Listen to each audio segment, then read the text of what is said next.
Well, you know, after 30 years, things begin to wear out and break down, and your grease tub is no different.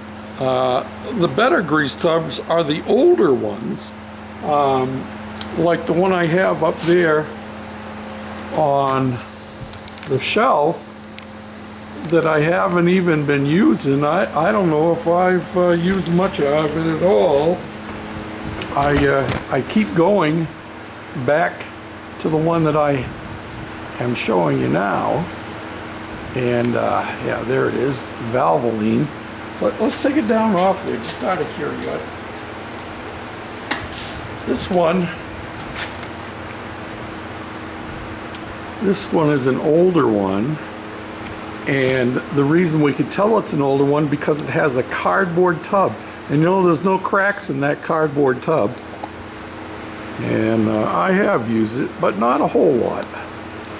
And this one is a special molybdenum. You know, people who know use a Valvoline. No, I'm not paid to do this. So anyway, that's an older one. That one's probably 35 or 40 years old. Is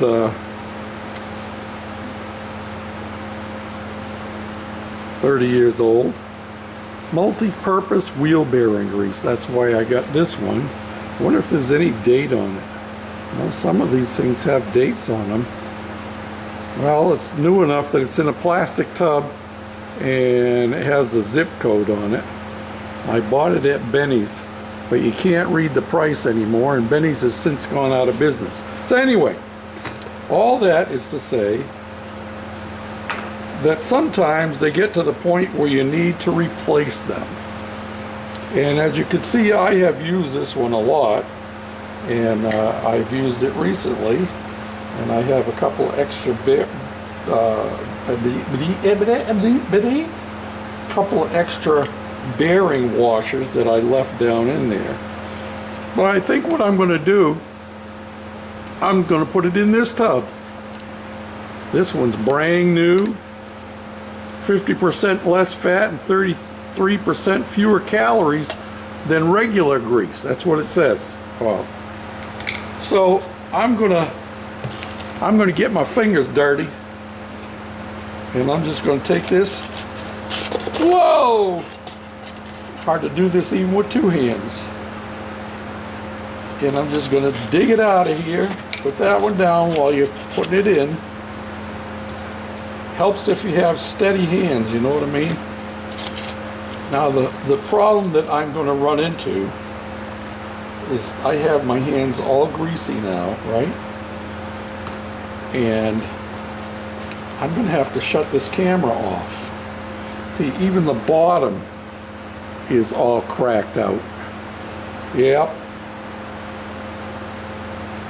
So if one of you guys would be really kind to me, you could come running over here, and you could turn my camera off when I'm done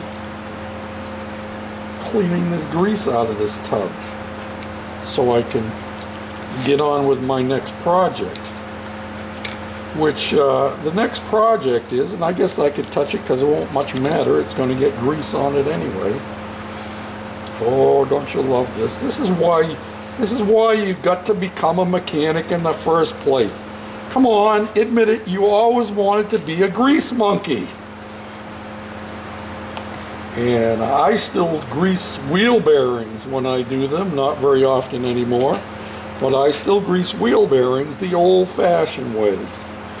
Yep, by sticking that grease in the palm of your hand and rubbing them bearings through it, so both of your hands get nice and slimy.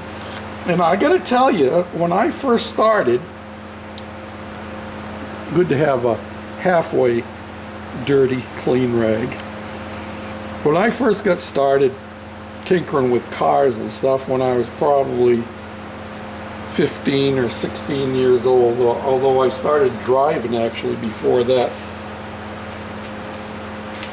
But when I first started tinkering with them, I really thought that you hadn't accomplished what you had set out to do unless you were really covered in dirt and grime and grease. And I never had a lift and rarely got to work inside. And so I often was doing stuff out in the dirt, in the driveway, you know what I'm saying? And so as a result, I would get pretty grubby and pretty greasy and pretty grimy. And yeah, I would come in the house and my mother would say, "George, what have you done? What are you doing?" And I'd say, "Well, Ma, I'm working on my car. Got to get it done, you know, Ma." And she'd say, "George, you're going to have to take your clothes off in the back hallway. And after you get your clothes off in the back hallway, then you throw them into this bag. And then you run upstairs and you take yourself a bath." We didn't have showers when I was growing up. We just had an old clawfoot tub. Yep. And we had one tub in a house where there were 7 kids and 2 parents. Whoa, dropped it on the floor. See, now that's going to go on there like that. See, this is my belt guide. I needed to move my belt guide over because of the modifications we've done, putting a new motor on and stuff. So I'll get this grease off of here because I don't want the grease on the belt, but I wanted the grease down inside, you know what I'm saying? So yeah, if you run out of a good container for your grease, you ask your mother or your wife, if you're married, and see if she won't loan you one of her sour cream tubs, or maybe a whipped cream tub even. Who knows? Now, the other thing is, I've got my hands halfway clean. I'm going to take these bearings. I need to clean them off because I don't want to leave them down in that tub anymore. But you'll notice, before I dropped it, and before I started this project,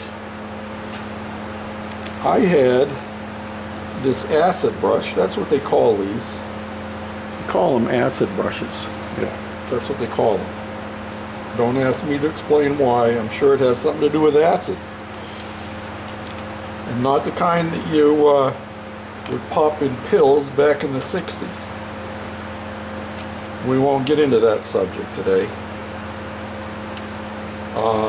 But anyway, I had my acid brush stuffed down through the lid like this, so it would keep the grease clean, but I would still have my brush right there and easy to get at, and yeah. So the last thing I need to do, of course, is to punch a hole in this lid so that I can put it down over my brush. Don't you know? So hold on to your hats. Let me figure out a way to punch a hole in that thing. Are my fingers clean enough to hit that button? Okay, so I've washed my hands. You'll have to take my word for it. But I was going to use a paper punch, but that wouldn't get over the lip here. So we're going to use, and it doesn't have to be right in the middle, you know. We're going to use a leather punch just to get it started, you know what I mean? So there we have a hole.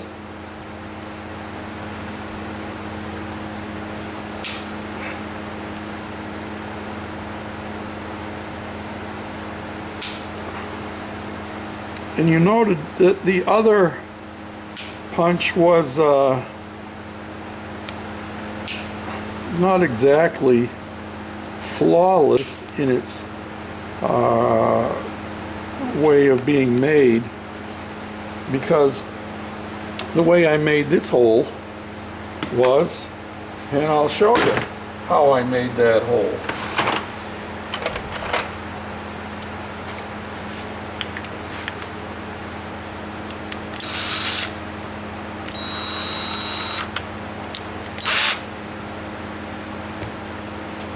I did this.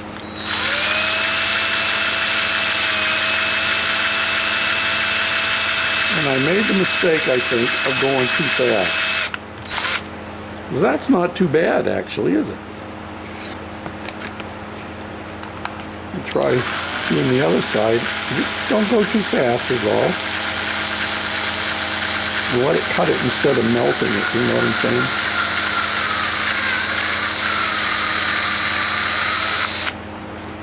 Yeah.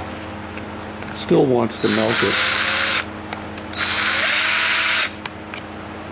Oh, that was a mistake.